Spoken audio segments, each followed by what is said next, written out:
we hope it's a straight arrow up. And those are, the reality is that sometimes we have to make pivots. Sometimes, our best guess doesn't work out. And as we look at that, we are, we're trying to figure out, okay, how do I make the most of this situation? How do I prepare so that when opportunity presents itself, I have the means to execute on that? And I'm in a place where opportunity will present itself. So, especially with students, you're starting here, there's a couple different ways you can go in your careers. You can go for technical depth. You can go for technical breadth. You can try to do both. You can do leadership and management. And that's all just staying kind of on the technical side. And that's where I'm going to focus. There's other things you can do. You can go into IP. You can be, a academic. There's a lot of things you can do with an engineering degree. And the focus here is going to be those that want to stay in, industrial, or say like working at like a national lab or something like that. One of the things that I didn't see something similar to this chart until much later in my career, and it was a real eye-opener, is what does career progression look like? Because when someone gets hired as a new engineer, they are a extra set of hands usually for a senior engineer. Someone says, I need you to do this. You do these things, you get some experience. From there, as you get some experience, you start doing some data analysis, you start building up knowledge in that particular area where you can do well-specified tasks, and someone says, do this thing, and you can do it. And that's like, and they're pretty sure that you'll do a good job at it. That's your top of E2 into E3 area. And after that, things change a little bit, and I'll talk that a bit. But as your career progresses, you start getting more nebulous direction. You start taking ownership for higher level things. You may start directing others. And from that, you go from being that individual contributor to an enabler. And a lot of people stall out at that E3 individual contributor level there, because you can take individual contributor a lot higher, but even in doing that, you have to change, you have to learn new things. You can't just sit, take what's given to you and do a good job at it. You have to move beyond that. And so the core of this talk is helping you understand how to use IEEE to move beyond that. And I kind of talked about this a bit, why single out E3? Because when you start, especially at large companies, the expectation is E1, E2, E3, you're going to make that progress. And so there's kind of a one-to-one there. You're not, you make that progress. But after you hit E3, that pyramid kind of starts narrowing down, and there's fewer people, or there's fewer positions for people, and sometimes you have to go somewhere else, or you have to wait for someone above you to retire, or something else to make that growth happen. And something that's really useful, the IEEE USA, the QR code points to this. But IEEE USA, when they do their salary survey, they have the general job grade description. And in the US, it relates to they've got that paired to job responsibilities or academic positions or government if you're USGS grade. And so it's really interesting and eye-opening to someone to understand and know that what they need to do to progress. Because as a senior engineer, I've had to sit down junior engineers that are frustrated before and help them understand, well, these are the things you need to be doing if you want to see the success you need in your career. And just quoting, some quotes on the slides here, like in E3, assignments have clear and specified objectives, receives instruction on specific assignments. Whereas in E4, you're planning and conducts work requiring judgment and independently performs assignments. And so there's a bit of a jump there. How do you keep progressing? What do you do when you're supposed to have the answers, but you don't? Or where do you go when you've hit the ceiling at your in your current position? How do you get beyond that? And there's some things that people can do starting as students and young professionals that prepare them so that what could be a glass ceiling is smooth sailing and opportunity presents itself. And so for IEEE as your professional home, there's three main things I'm going to talk about here. It gives you a way to learn and demonstrate skills you need to progress, gives you accomplishments you can talk about, and it removes roadblocks to career progression. The first one, giving you the learning skills to succeed. There's lots of opportunities for ongoing education as a consumer of it through journals, online publications, including, like magazines. Like a lot of your technical societies, if you have any interest in the field, those magazines are great because they're technical towards those things, but they're not written towards a PhD level. They're written at a more entry level, still very technical, but a more entry level. And a lot of societies, will have $1 membership a year for students. And so it's a great opportunity for students to get that membership and be able to access those magazines and see if the things they're talking about are the things they care about, the things they want to have their career. And even as a young professional, the society membership and getting that magazine isn't that expensive. It's your investment in time and reading it. It's going to cost a lot more than the actual membership. But when you're trying to figure things out, it's a great way to do it. You've got in-person meetings, conferences, chapter meetings, webinars. All those are great, especially when there's an interactive chance to ask questions. And along with that, we also have the IEEE Learning Network, which has some courses you can get certificates for, some you don't. There's also, for more your soft skills, the Center for Leadership Excellence that IEEE has that gives training for volunteers to be exceptional leaders. And along with that, you can get mentored and experience leading teams sooner in your career. A lot of technical societies have mentorship programs. You get a chance to practice that volunteering in your local, could be a branch, could be a chapter, could be a section. In one of those OUs, they're almost always looking for volunteers. And that gives you a chance to be part of teams in an environment where you can take risks. You can fail and it's okay. And then you learn from those failures and you get better. And when you do that, these are accomplishments you can talk about. I'm not sure worldwide, but a lot of large companies in the US refuse to let current employees give recommendations to current or former employees. Due to concerns about employment lawsuits, they just say you can't give recommendations. So, like I started my career at Raytheon. I could have designed a satellite all by myself, but nobody, I could say that, but nobody else could vouch for that.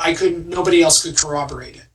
And so, these opportunities in IEEE to be a volunteer, they are things you can talk about. I have a colleague who he came in and helped someone else in need when they, as a conference treasurer came in a pinch, he executed and, he helped make that conference a success. A couple years later coming in, he was part of a layoff at a large corporation, and that person who was the conference chair who he helped out went to his boss at Intel and said, you need to hire this guy because he gets stuff done.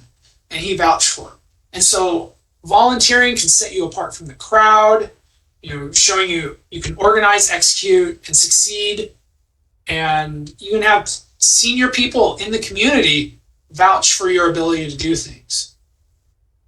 Along with that, if you're wanting to give show your technical prowess, IEEE provides public venues for that, whether it's in conferences, journals, transactions, magazines. There's a lot of different ways to do that. You can give a local talk at your chapter, and because they're usually, your chapter, your section is looking for presenters usually, and you can say, hey, I know how I can talk about this, and it's a way to get yourself out there and get known and to get that practice. If you're not getting that practice on your job of being able to present and represent yourself well, giving a talk at a local group is a great way to do that. And all this adds to removing career roadblocks. One thing that I've heard is the bane of some people. They want to move up, they want to do these things, but the boss says, you're not ready, so I'm not going to give you this opportunity. Well, you don't have to wait for that. Going and being involved in IEEE, there's lots of opportunities to get that experience and get involved, whether it's soft skills, showing you're a leader, or technically you can get experience talking to people, working with others that are that that are in that field. So there's lots of great things there. And I know several people that, because of the experience they have serving as committee chairs and serving on committees in IEEE, that they have had opportunities for leadership in their jobs and in their careers much sooner than that they would have had to have waited to get that opportunity at work. The other thing with removing career roadblocks here is that IEEE network, building that up. Because what happens when you're now the senior engineer and you're supposed to have the answers and you don't? Like, I am not an expert on RF licensing worldwide, but I have a colleague I know through IEEE here that, I could spend 2 weeks at work trying to figure out the answer and maybe get it right, or I can take him out to lunch, we can have a chat, and I can get the answer from someone who I know knows it. And that network allows me to succeed as a senior engineer. And that's one of the great things there. It's also useful because now you can keep up to date, keeping that network of contacts up on what the future holds. If someone comes to you at work and says, hey, we've got this crazy idea for a product, can we make it? It's great when you can say, I think we can, this is what we can do right now, but I know that Qorvo's coming out with this super awesome chip that's on their roadmap. It should be out in a year. If we can work with them and design that in, we'll have a much better product coming out at the end of this development cycle. And that's another way that it can make it valuable, especially networking in your areas of expertise. And what happens when you hit the ceiling? Bob's got to die before you can get a promotion because there's no space left, and Bob's not planning on dying anytime soon or retiring. There is. Do you want to make a career pivot? Having that network there, those are people that can help you know what's out there beyond what you can know yourself. And so whether you're looking at moving areas, you want to move to another area of the world and try to experience, having that network there to help you understand the local customs and what's available is great. Or you just want to stay where you're in the area you're at, but you want to move up in your career. Okay, having that network so that you can know where other companies are is great, because as you get more senior, hires get riskier and riskier because there's more opportunity for them to foul things up. And so if you know someone that at that company that can vouch for you as a quality individual, that's a huge thing and a huge step up compared to just being a resume. And that's a place where IEEE really shines. And so as student members, as young professionals, doing these things, you're putting in, as you put in to be active part of the community, that is building you up to prepare you for that success. So that when you get to that E3 point and you are trying to go up, you are trying to succeed, you have that momentum, not just from what you've been doing in your job, but these things you've been doing in IEEE to move forward and succeed. So some things you can be involved with in IEEE here. Geographically, you have sections and chapters. Technically, you have societies and chapters. Chapters have a parent both geographically and may have multiple parents society-wise. And your chapters are where you're going to get a lot of your local technical content. You have your different affinity groups, Women in Engineering, Consultants Network, New Graduates. There's a Life Members group as well. Reach out to those guys. A lot of people that are volunteers, a lot of members that are active as Life Members want to give back. They get a lot of personal satisfaction. And so reach out to your local Life Members group and ask them if you're looking for a mentor or different things. It's a great resource. Being involved in your student branch or your student branch chapters. You also have Eta Kappa Nu, the IEEE Honors Society, that you can be a part of. And you can get membership there as a student or as a professional member. There's the IEEE Standards Board. There's tons of standards out there. Participating in that is a way, will give you a lot of connections to really senior people in that particular area, in academia and industry. So that's something great. And a lot of them, in the recent years, have been making more of an outreach to get younger professionals involved. So it's not just people at the peak of their careers. And if you're interested in doing community outreach, you have EPICS and SITE that are more humanitarian focus groups, and you have those through the different geographic entities and also your technical interests. They're, as well as STEM outreach. So there's a lot of things that you can be involved with in a lot of ways to make IEEE work for you. So with that, are we taking a few? Well, I've probably taken all my time. Chase, do we have time for a few questions, or are we going to hold those to the end?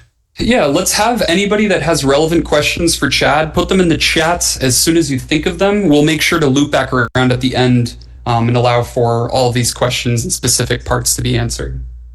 Well, thank you very much for your time today. I hope that this has been valuable to you.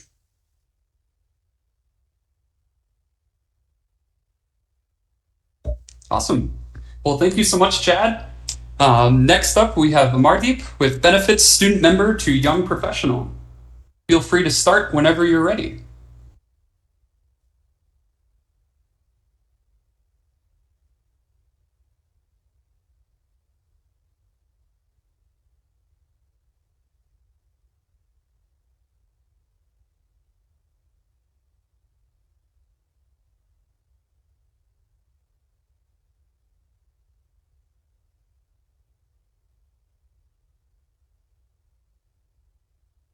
Hello, everyone. I hope everybody can hear me all right and can see my slides. Chase, could you check?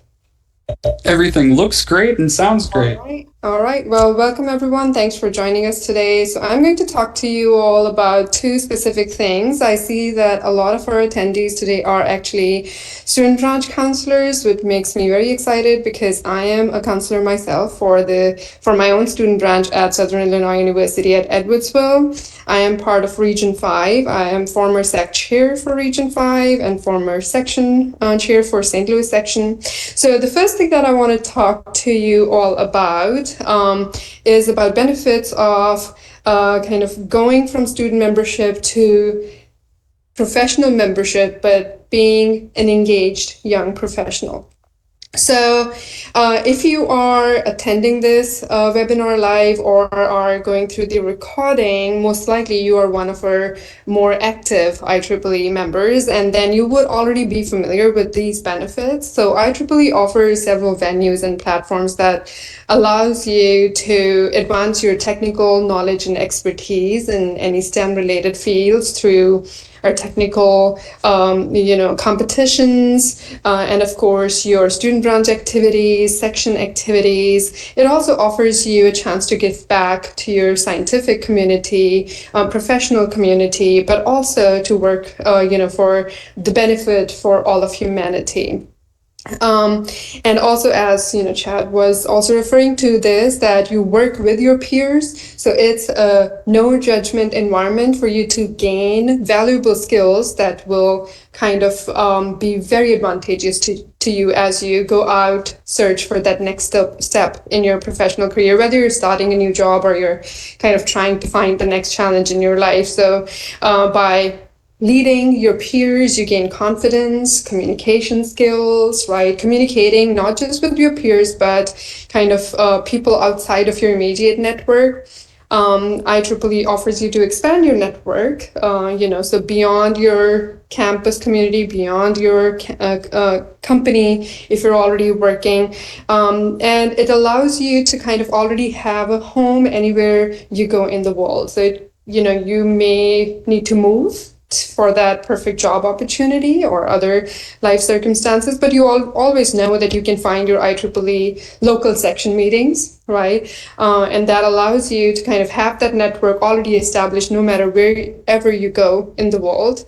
And beyond just kind of like networking at a professional level for, any opportunities, it's also seeking that mentorship that's going to get you to the next level, that's going to tell you that, hey, maybe you're focusing on, this aspect of your life too much, but focusing on this other aspect might actually help you, or people sharing their own insights and personal experiences to help you, right?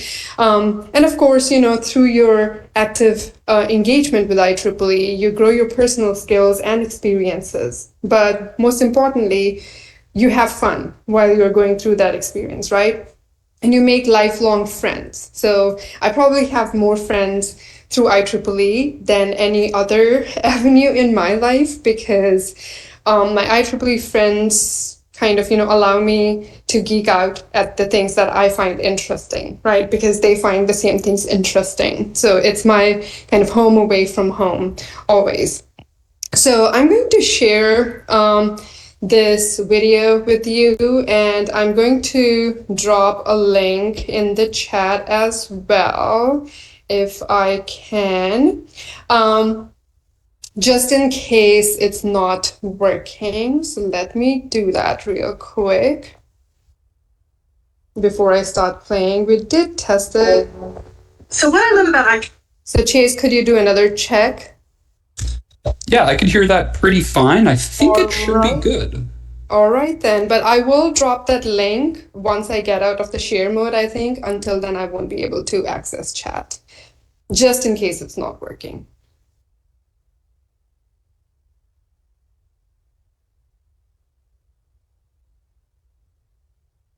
So what I love about IEEE is that it really allows the community of people of like minds to come together. I've been able to successfully use IEEE to position myself to be in the cutting edge in my industry. We need more engineers, and IEEE is leading the way to make that happen. IEEE has given me a competitive edge because of their support system. Without IEEE, I don't think I would have the network that I have. The best part about it is I get to meet people and think about ideas that are completely outside of the box. It is so much easier being out of your comfort zone when you have someone there saying, you got this. IEEE is all about a sense of community. This isn't just an organization I'm a part of. This is a family. And having IEEE supporting me has really made me want to be the best engineer I could be. IEEE is my competitive edge. Well, so IEEE is my competitive edge There's as well.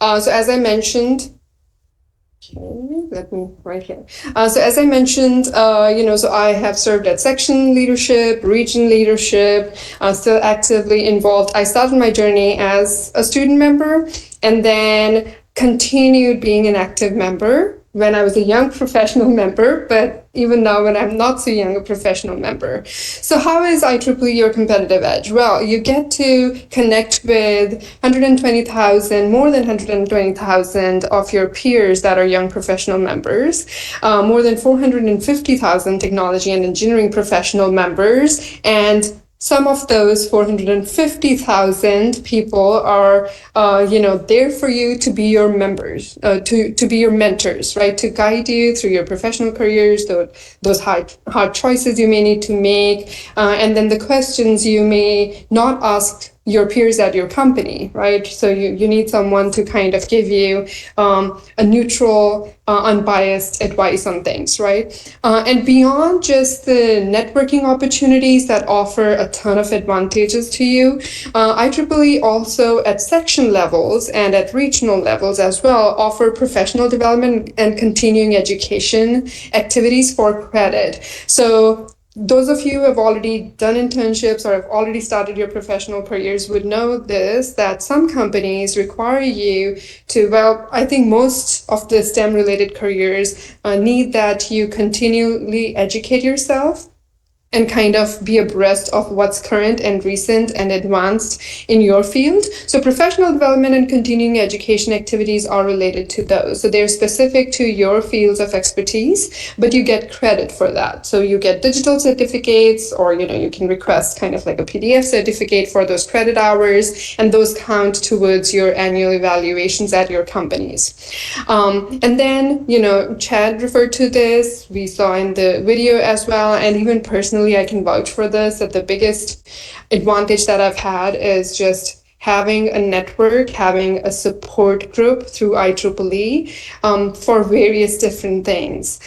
So having, knowing people at section level, region level, whether you want to connect to industry people in academia who are doing, cutting edge research, entrepreneurs who are starting up companies. So IEEE has everything basically. So we have affinity groups, of course, but I'm also going to kind of just share some other groups, initiatives that we have that cater to every niche of the industry, no matter what you are interested in.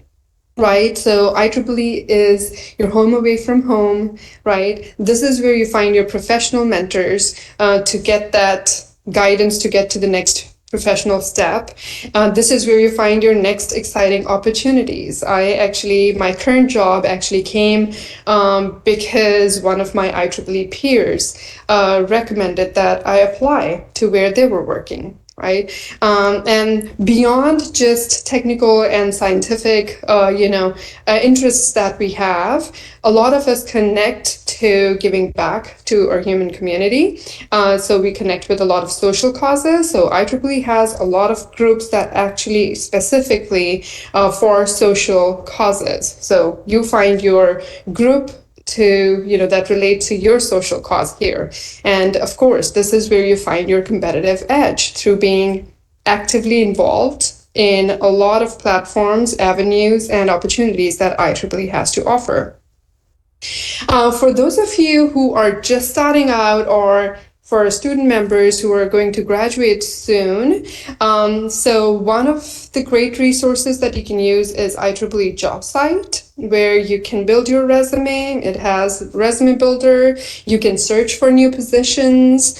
You can get salary data by location, your position, types of job responsibilities, so that you know whether you're kind of in the same ballpark as your peers with the same type of job title, same location, similar company profiles. You can set up job alerts, amongst other things.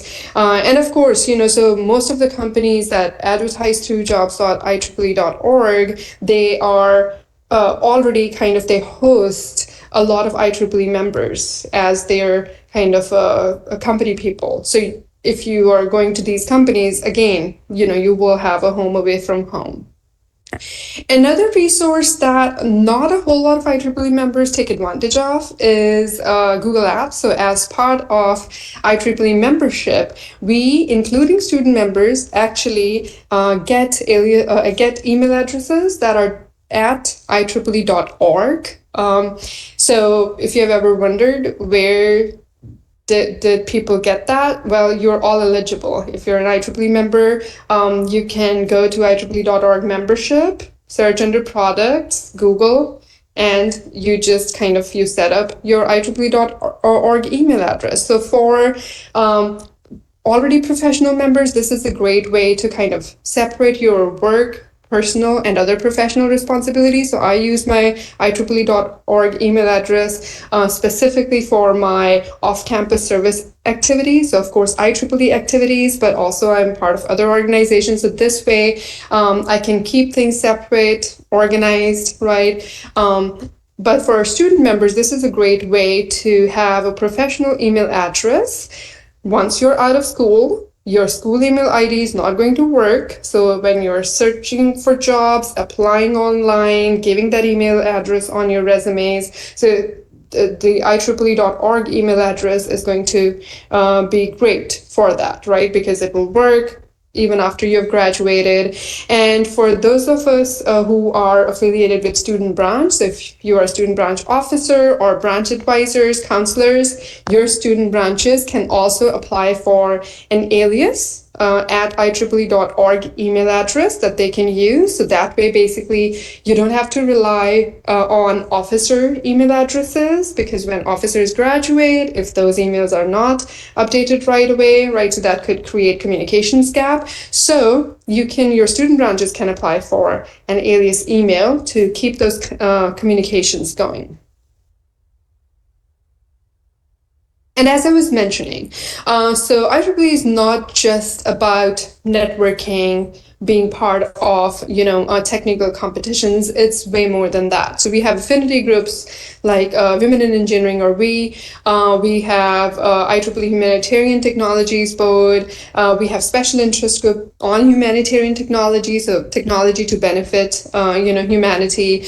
We have resources like IEEE Access, EPICS, which offers engineering projects in specific to community service. And as Chad mentioned earlier as well, amongst a lot of other affinity groups and initiatives, we also have IEEE Life Members Group. So a lot of our viewers and current attendees may not be yet eligible to be a Life member, but you can reach out to IEEE Life member, your local IEEE Life member section group, to kind of find mentors, but also to find great speakers.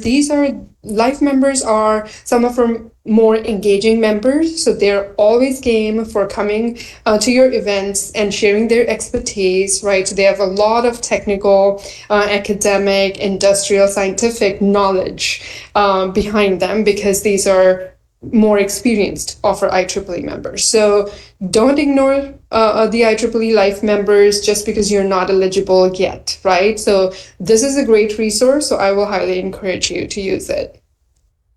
And of course, I'm just going to mention a few other of our expertise groups just to highlight that regardless of what you're interested in, IEEE has your back, right? So we have IEEE Entrepreneurship group or initiative. We have IEEE PES Society, which is one of our more active known society, Autonomous and Automation Society, Smart Village, of course, Future Network, and IEEE Climate Change and IEEE Blockchain. And Chad mentioned IEEE Standards Association. So again, if you want to be actively involved in shaping your profession, shaping your industry, shaping your technical expertise areas, this is one of the great ways to do it. So be involved in shaping, forming, revising the IEEE standards, right? And also it's a great learning process, right? So standards is what dictates technology and how we kind of put it in the hands of consumers and how consumers use it. So it's a great resource available to you. And IEEE US, if you are specifically in US, so IEEE USA, and I'm sure in all of the countries, so there must be different initiatives that you can look up. So there are usually IEEE policy shaping and tech advocacy groups. So IEEE USA is there for kind of just put IEEE advocacy. So it basically lobby for technical education, for basically putting standards as we are creating new technologies, and give us, the engineers, the STEM people, IEEE members, basically a way to talk to our Congress people, to our government directly through Congressional Visits Day, CVD. Okay, so if you want to be part of that, again, if you're an IEEE member, all you have to do is just register for the event. And then there are people who guide you to kind of be in DC, talk to your Congress people, and have your say. And now, before I kind of take questions, I'm going to talk to all of our student branch counselors. So for those of you who are here live and those of you who will be watching the recording later on, thank you for your service. And if you're here, that means that you're already interested in knowing what more you can do about your students, and we really appreciate that. So some of the things I want to emphasize, that an active branch counselor makes for an active student branch, right? And makes for active students who are going to go on to become great professional members of IEEE and kind of be of service to their future their juniors, to the student members that will come after them. So being a student branch counselor myself, there are a few things that I wish I had known early on, that it took me time to find out. So I'm going to share a few things with all of our student branch counselors to just emphasize how critical your role is to having a successful and active student branch, and to how it influences their activities and ability to offer programming to the student members at the student branch level. So the counselors are the ones that provide that continuous chain of transferring of knowledge, right, from one officer set to the next officer set. So it could be historic knowledge, because I know branch counselors that have done the service for 20-30 years, right? So they know all of the changes along the way. They know of the resources. They have formed connections. But in my case, for example, so my current student branch, I've just been here for 3 years. So in my case, it's transfer of knowledge, right? So I got a kind of my resources or list of resources from the previous branch counselor. So I'm there to kind of, with that knowledge, to transfer it to the new student officers. And being the branch counselors, we know more about our local institutions. So we know what type of programming will work best for our student branch, right? So it's very specific. Activities that may work for one student branch may not necessarily be that successful for the other student branch, because of the student body size, location, emphasis areas of your departments, right? What type of programs, what type of industry we have in the area. So there's a great service there that the branch counselors can provide by actively kind of just being there for students, providing your feedback on the types of activities that they can provide. Also, you are the primary link in terms of establishing communications between your student branch and section level, region level, and greater IEEE resources, right? So that may be encouraging the students to kind of participate in section level events, region level events, activities, conferences. So at my section in St. Louis, we do two primary competitions, section level competitions every year that are all of our student branches participate in. Our Region 5 has an annual student conference, and I know most of our regions have similar programming, but it's also kind of establishing communication between your student branch members, especially the officers, and the section leadership. Because sometimes there are more resources available through sections, but students don't know about those resources. And in certain cases, they don't know how to get around kind of being connected to those resources. So you provide the information on those available resources, by being connected to the section leadership. You have connections to the local industry, your institutional alumni, right? And you know about IEEE programs. So basically, a lot of the communication that students get, you get those emails as well, right? So the student activity committees, when the time comes for the annual reporting, student branch rebates, so you get the same emails that the student officers are getting. But as we know, it's very easy to get inundated with emails. Sometimes, we are guilty of ignoring emails, so we can't expect any different from the students. So please make sure that when an email comes through, at least open it and check and know about the resource, so that when the time comes, it may be a funding resource, a funding program like SPAX that your students can apply for funding for a particular program. It could be a funding opportunity from a section.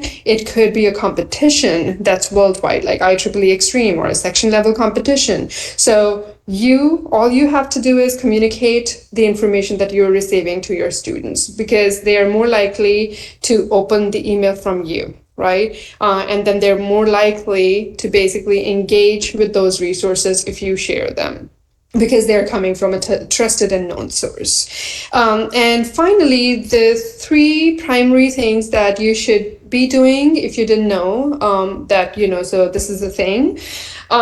So IEEE has this consolidated tools that we use for all sorts of activities. It's called V-Tools. So the student branch officers have to be updated every year. So when you have an officer change, those officers have to be updated on vTools.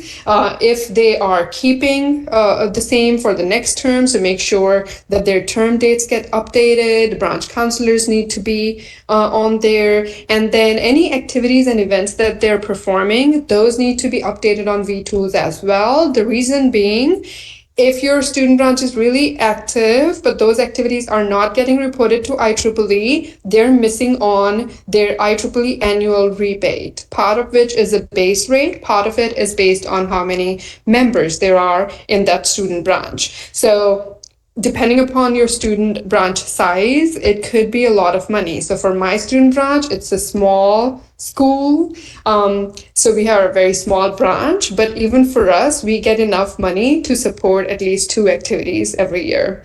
So I will encourage all of our student branch counselors to please play an active role in communicating about all the great resources that IEEE has to offer for the student members. And then basically help them succeed in their endeavors. And with that, thank you for being part of the IEEE, and we look forward to continuing our growth with all of you.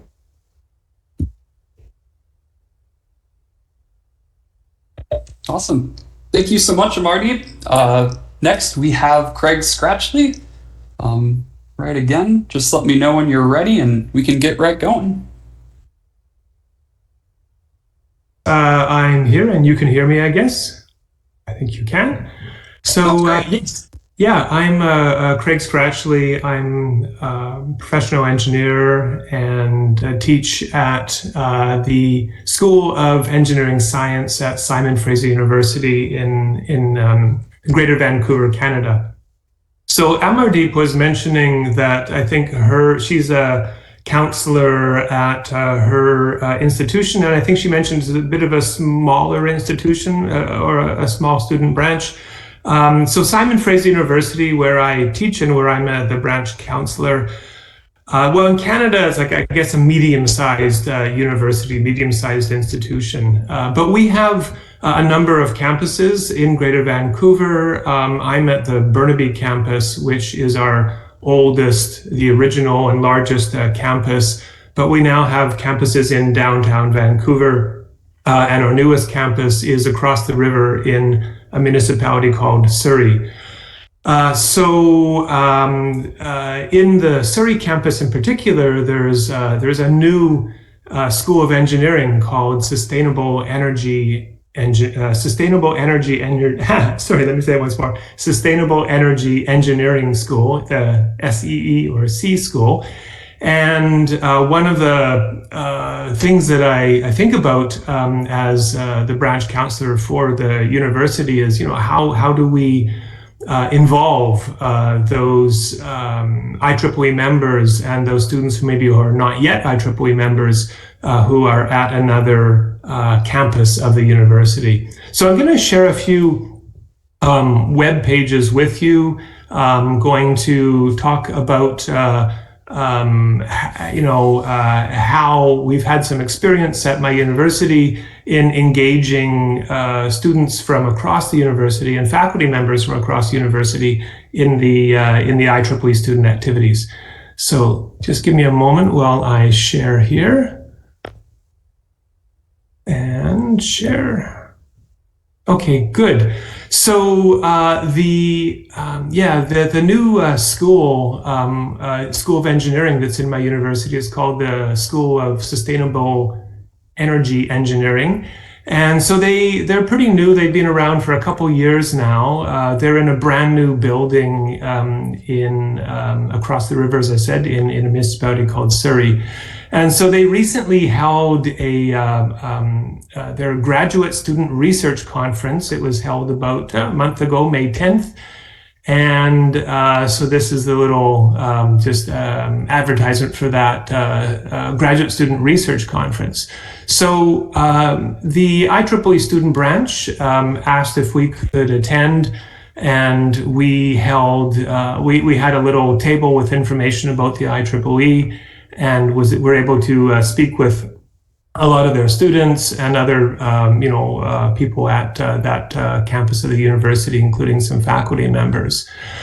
So what I'd like to see that we can do in this School of Engineering is find an appropriate student branch chapter and try to establish a student branch chapter there. And that would allow the students in that school to have, they would have a chairperson for their student branch chapter, and they would have a faculty advisor for their student branch chapter. And I think it would really help to have a lot of activities and engagement from the IEEE members in that school in our university.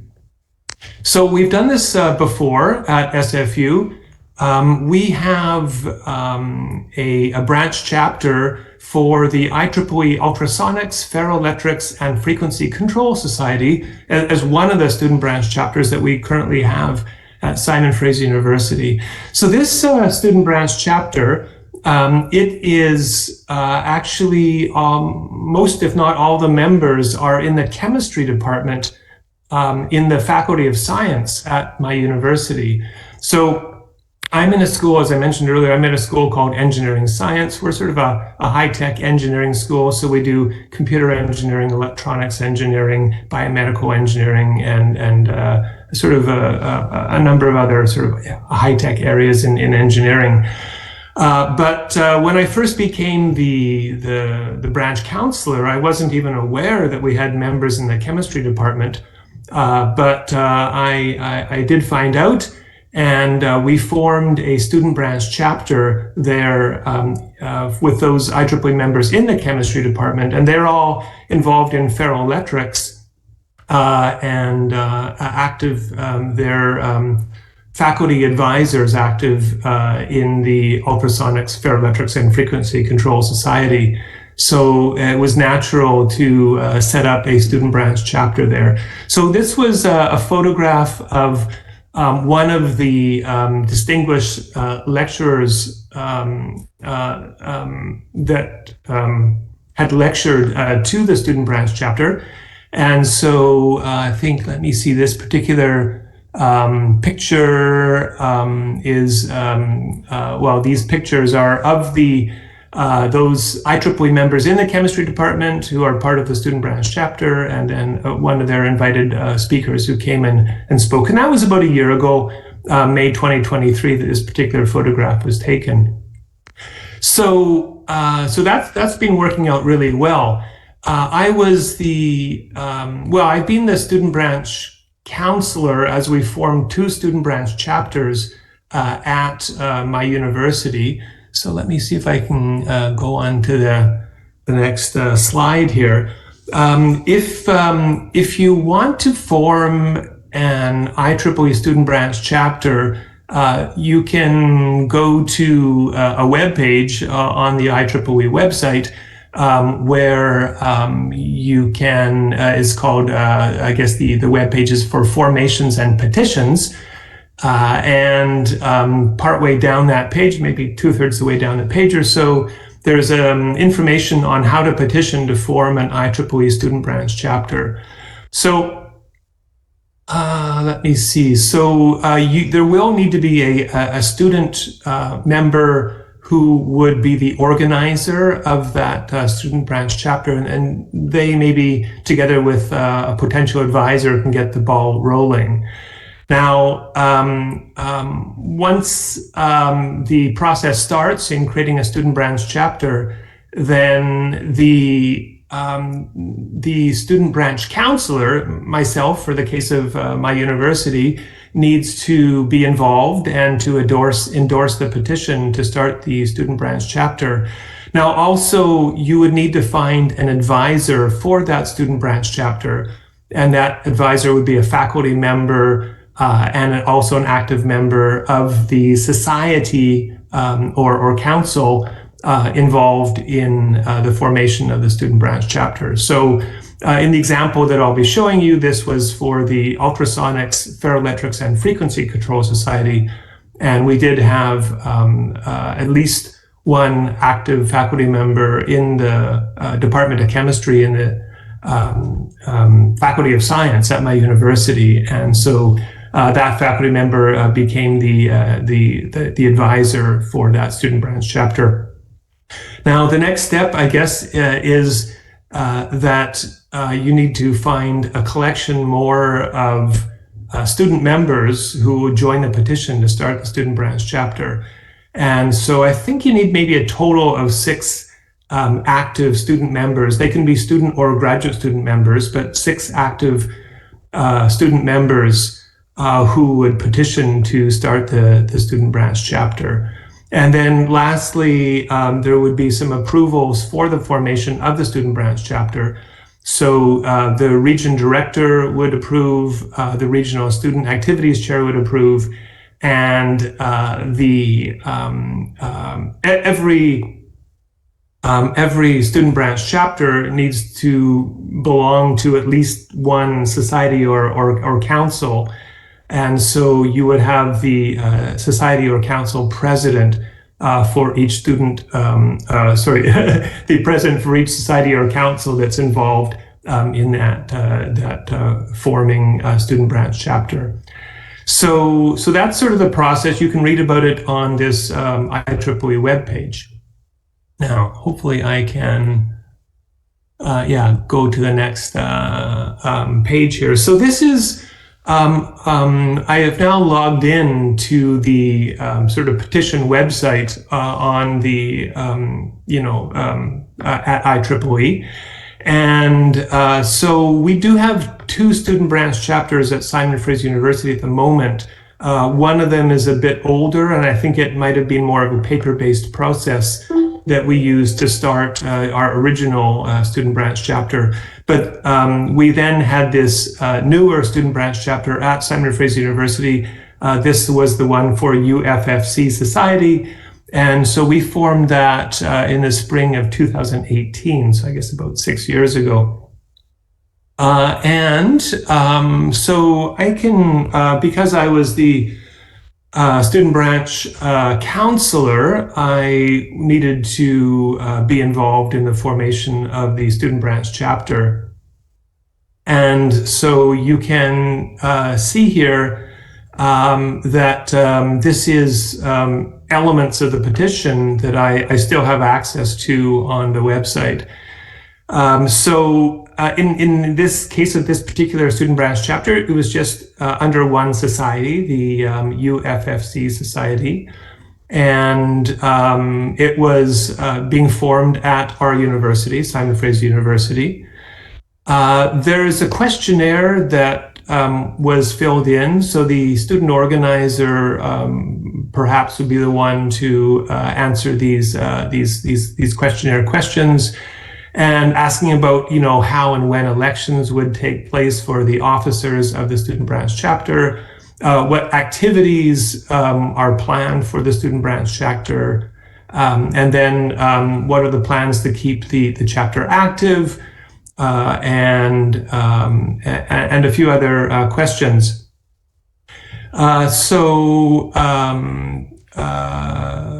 Let me see, let's go on to then finally, there were, like in my case, as the student branch counselor, that I needed to endorse the petition to form the student branch chapter. And this is just the page that showed that I indeed did endorse, as did all the other approvals were given, and the student branch chapter was formed. And just last May, for example, they had 2 invited lectures given with regards to ferroelectrics.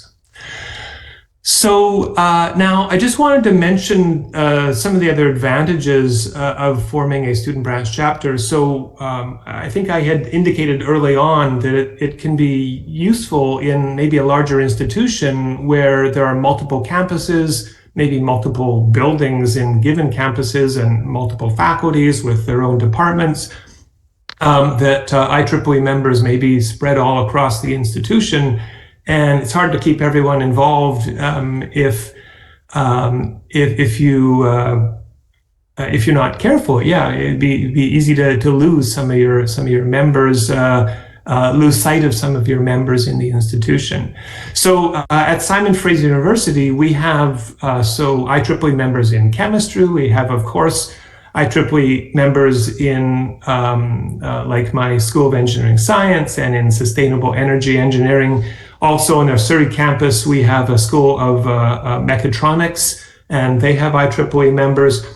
But we have IEEE members in our Department of Physics, again in the science faculty, and we have other IEEE members across the campus, across the university as well. For example, we have a pretty strong computing science, School of Computing Science, and it has a number of IEEE members as well. So that's one of the things that I'd personally be interested maybe in the future is forming a student branch chapter for the Computer Society and maybe centered in the School of Computing Science at my university. Anyways, one of the advantages of forming a student branch chapter is that you can get access to funding for the students in the student branch chapter. I just did a quick search today and on funding for student branch chapters, but this is a page from the Circuits and Systems Society, and they are having a proposal submission deadline coming up 15th of June of this year to provide funding for their student branch chapters. And it's pretty reasonable. I see here that project funding, the maximum funding amount for each project is $1,000, which sounds like that could be really helpful for some projects from student branch chapters in the Circuits and Systems Society. So the other student branch chapter that we have at Simon Fraser University is in the Systems Man and Cybernetics of the SMC Society. And the student branch chapter has received some quite significant funding for some of the projects that they are working on. For example, they are into robotic soccer. And so they, as I recall, they got some nice funding to pursue their project in robotic soccer. Okay, so I think my time is pretty much up now. I'm also involved with IEEE Extreme, and so during the question period, if anyone had questions about the IEEE Extreme programming competition, I'd be happy to talk about that a little bit. But I hope that this was interesting to show you our experiences at Simon Fraser University with student branch chapters and how I hope to form more student branch chapters at SFU in the future. And certainly hoping that would help with involvement of IEEE members in some of our campuses that are perhaps, half an hour to an hour drive away. And even in my campus, but in other buildings and faculties on the campus. So thank you so much, and back to you, Chase. Sweet, thank you so much, Craig. Let me get my camera back up here.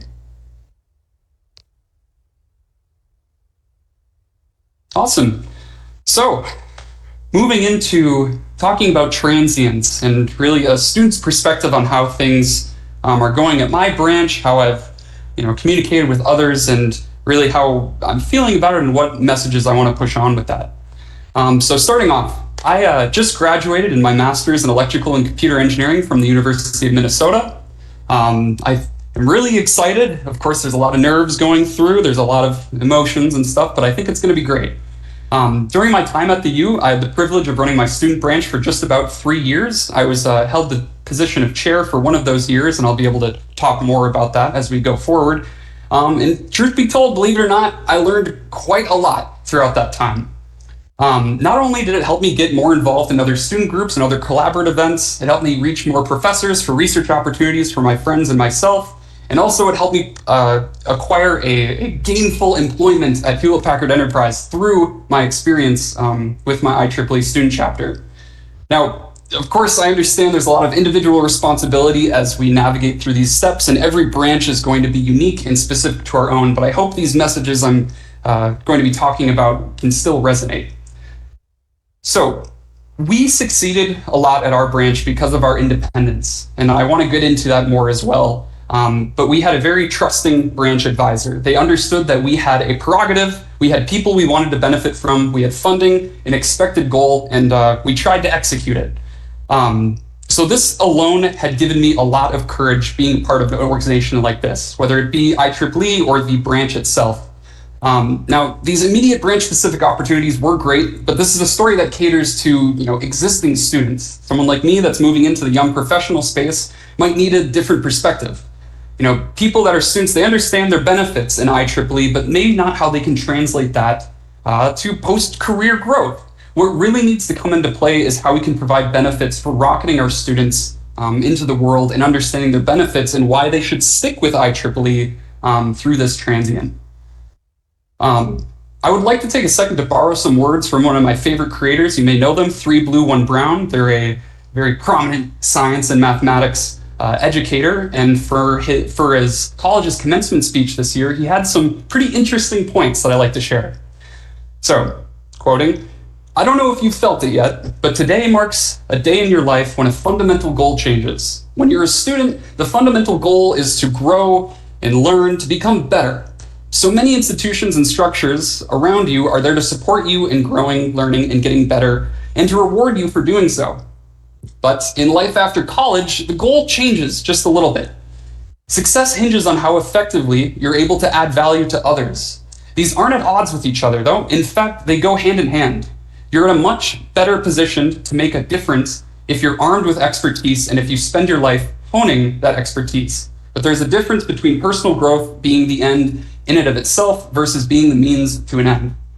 So when I first listened to my creator saying these words at his commencement speech, I was very excited. It resonated strongly with me because I've sort of spent my college years running on a hedonic treadmill, finding whatever engineering doodad that I can get my hands on and mess with and collaborate with people. Whether it be, learning hardware design and learning how to work with PCBs, whether it be, getting our student chapter to get into drone racing and flying 80 miles per hour through the sky, or just basic command line interface tutorials working on a Raspberry Pi. All of these things have been essential for keeping me interested in engineering and also understanding the benefits as I moved forward with my student branch. But I really started feeling weird emotions as I got towards graduation, and I realized, how am I really going to be able to best provide value to others? You pretty much taking from this commencement speech the best I can. And that's kind of the exact issue we're trying to cover here in this talk. How are we adding value to our students? How can we make sure people feel fulfilled and confident moving forward? Chad talked about empowering others past E3, talking about giving back and feeling confident enough to help educate and enhance others. And Marty talked about mentorship and how that is essential even past graduation and working with people and networking well. So how can we address this together today? Now, I saw that attending, as we've mentioned, we have a number of counselors and advisors. So I want to ask you, how do you feel about the way that you're empowering your students? How will you give your students all of these resources that we've talked about and make sure they're aware of it and know that it is for them? It's not this elusive thing outside of these stone walls that our university provides. Now, I'm saying this with kind of a heavy heart because I had a great experience with my advisor when I was the chair or president of my branch. I got to have great communication. I sort of had a good understanding of, there's a lot of people out here. There's a lot of connections to be made, but it was tough as I moved forward, and I was no longer the chair, and I was communicating to my further officers saying, you need to use your resources, use our advisor. They will be your ability to communicate with outer Twin Cities chapters at the University of Minnesota, as well as any of our Region 4 activities, and pretty much getting out into the international IEEE. So that's what I'm trying to get at. Do you feel like you have an appropriate level of responsibility in your branch? Do your roles? Do you feel like you're communicating effectively? And I ask that just because us as students, we want to be heard, right? Are we maintaining communications with officers, and are we building confidence in our students? That's some of the biggest things that I want to stress. because we can't allow these things to really slip through the cracks. As I've talked with friends and fellow colleagues, engineers in the electrical engineering space, we understand that there is benefits, but if we're not put into a position to be empowered and work towards accessing those benefits, I don't think we're going to be able to have as much progress. And so I'm going to add a little bit of extra information here on the screen. I'm going to see if this will work.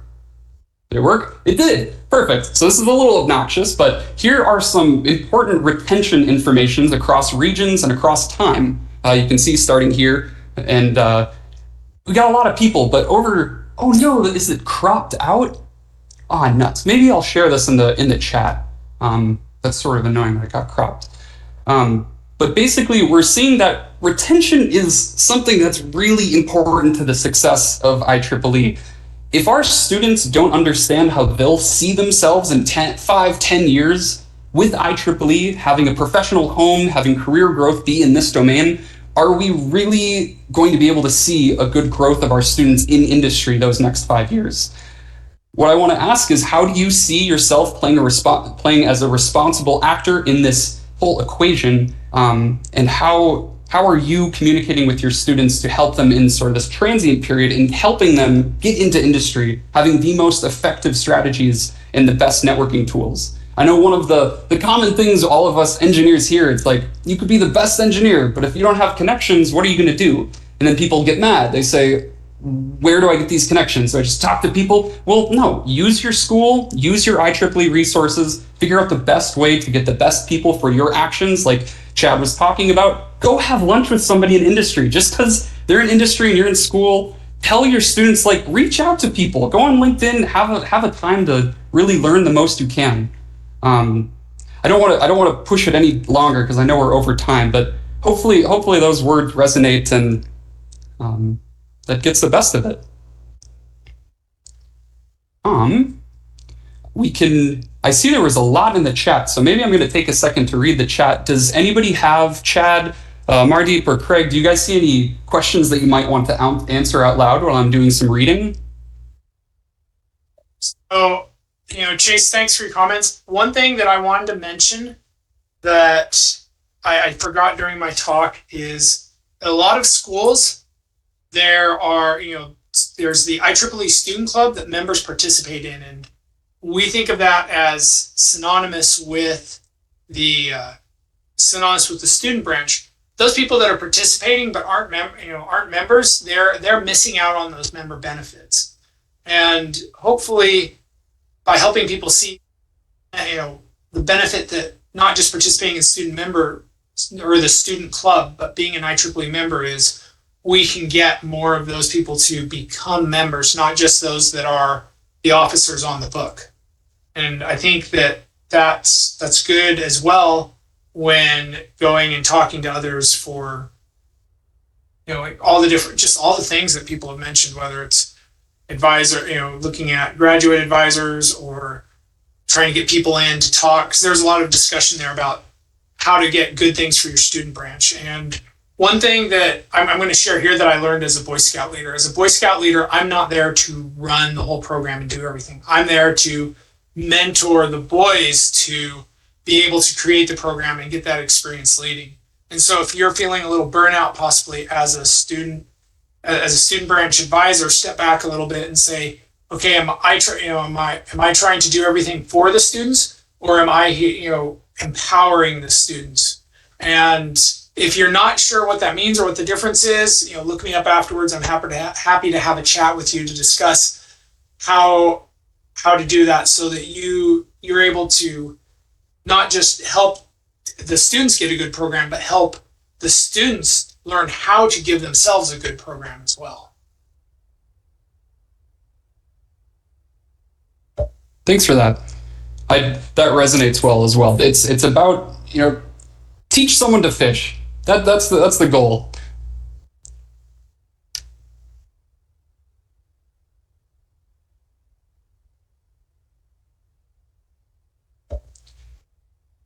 I'll give a few more seconds for if anybody has any talking points they want to bring up before we close up. But otherwise, please post any other questions you have in the next 30 seconds or so, and then we can continue from there or wrap up.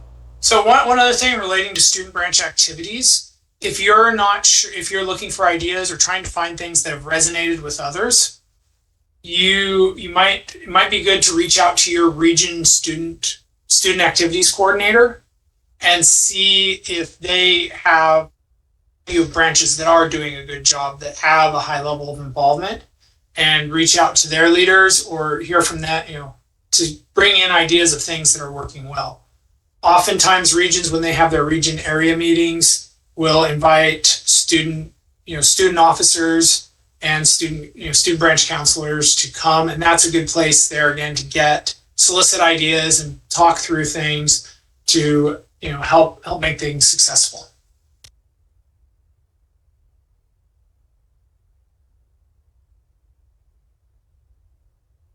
Great.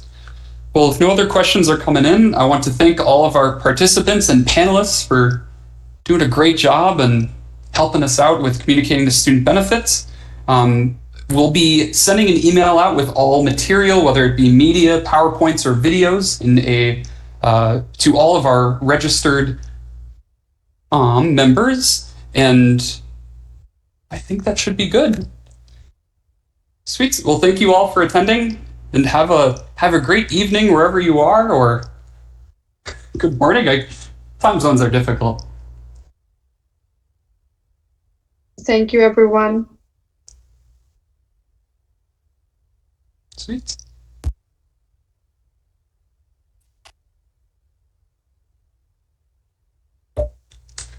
Sweet.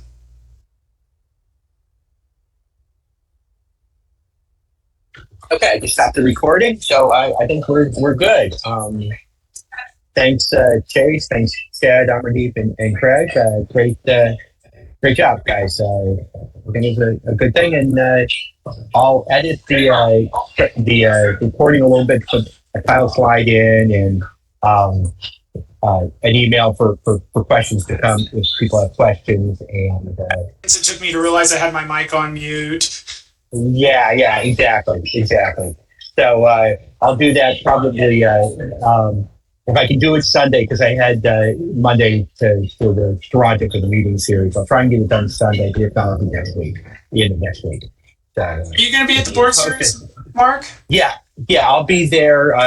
So the Industry Engagement Committee is having an in-person meeting Tuesday and Wednesday, right at the beginning of the meeting series. And I'll be there actually through the following Monday for the entire board of directors meeting. So I'll be there basically 8 days. Nice. I'll be showing up Thursday afternoon for IEEE USA board meeting and trying to talk with some of the TA, the society heads. Right. Oh, great. I'll try and connect with you there. I'll definitely show up at the IEEE USA because I've got stuff working with Russ. So great job, everyone. Yep. Mm-hmm. Thanks, everyone. Yeah. Thank you so much. I appreciate it. Take care. And thanks for involving us. This was great. Thanks. Thank you. Thank you for doing that. Have a great one, guys. Bye. Bye.